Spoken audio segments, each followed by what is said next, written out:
Senate Intelligence Committee. So, Senator Bennet, a pleasure. Thank you so much for being on. Thank you for having me. I have to get just your initial reaction to the president's comments, basically declaring mission accomplished in Syria. It's so pathetic. I mean, it's such a sad day for our foreign policy. I'm as frustrated as anybody with the mistakes that have been made over the last 20 years in the Middle East. But this specific mission that President Trump has abandoned was successful. Over 5 years of trying to defeat ISIS, we lost 6 American soldiers. That's very sad that we lost 6 Americans. But the Kurds lost 10,000 soldiers over that period of time, and we managed to shrink the ISIS caliphate down to the prisons that are now exist in northern Syria. We've now walked away from that. We abandoned the Kurds, our allies. We abandoned our ability to continue to put a ceiling on top of ISIS, and we capitulated. It wasn't a negotiation. We capitulated to what Erdogan and the Russians want. Do you buy the president's argument, Senator, that it was Turkey who agreed to stop military operations in Syria? What I believe is that Turkey and Russia and Iran, who we haven't talked about for that matter, and Assad for that matter, are all taking a long-term view. Donald Trump looks at something in a news cycle, and then he's satisfied about, his winning that news cycle, and then the next day he does the same thing. The Turks and the Iranians and the Russians and Assad are playing for generations. And we have a president who simply doesn't understand the Middle East, doesn't understand American foreign policy, conducted both by Democrats and Republicans, and he's learned the wrong. Instead of learning from our mistakes in the Middle East, I think he's repeating them. So here we've ended the one mission that you could point to and say very low loss of American life, 6 soldiers over 5 years. Very high degree of success, which we can't say about most of the things we've done there. And now he's completely abandoned it and turned it over to Russia and turned it over to Turkey and to Syria and the Iranians.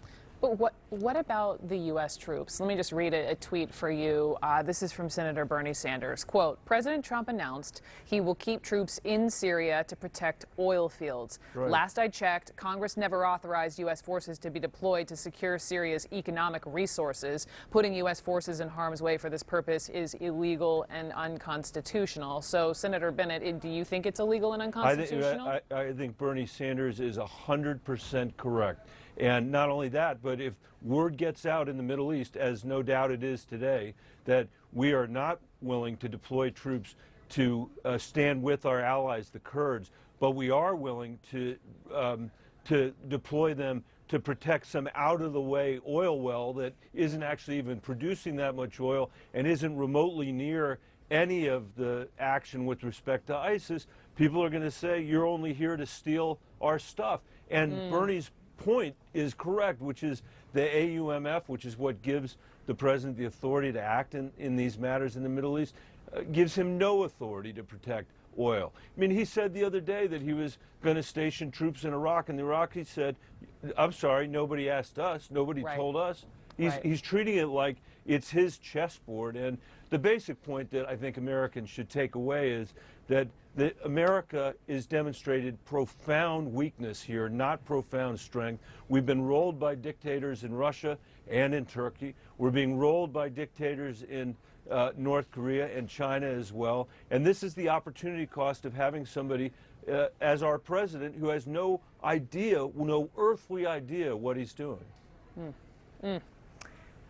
Let's move on to the Senate Majority Leader Mitch McConnell. Just yesterday, he directly disputed one of the president's claims about their conversation, about his phone call with his Ukrainian counterpart. Listen to this.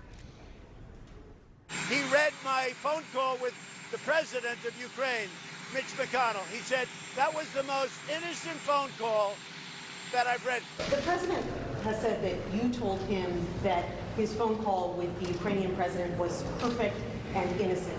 Do you believe that the president has handled this Ukrainian situation perfectly? We've not had any conversations on that subject. So he was lying about that? You'll have to ask him. I don't recall any conversations with the president about that phone call. So I wanted to play that, Senator Bennet, because, Leader McConnell, he's not saying Trump is lying, but he's also not supporting the president's claim that the phone, he thought the phone call was perfect. And then now you have today Republican Senator John Thune saying this testimony doesn't look good. So my question to you, sir, is are you starting to see cracks across the aisle? I think you are starting to see cracks across the aisle because it simply can't be defended. I mean, even putting aside the quid pro quo issue for a minute, which just the issue that he's calling up foreign leaders and asking them to interfere with the elections, that is hugely problematic for this country. But second, it now sounds like it's pretty clear that he was threatening to withhold the foreign aid. And, Trump is the kind of guy, he makes everything up. And in this case, what he's saying is, oh, yeah, McConnell said it was perfect. And then McConnell said, no, I never read the letter. I mean, he's looking for confirmation and affirmation, Donald Trump is, to prove his lies. But even Mitch McConnell is unwilling to play that role for Donald Trump. And I hope going forward, every one of us will step up and do our constitutional duty here, whatever that looks like in the end. Democratic presidential candidate and U.S. Senator Michael Bennet. Thank you so much, sir. I appreciate it. Thank you, Brooke. Thanks for having me. Thank you. The subject of President Trump's taxes back in court today, but it's comments from his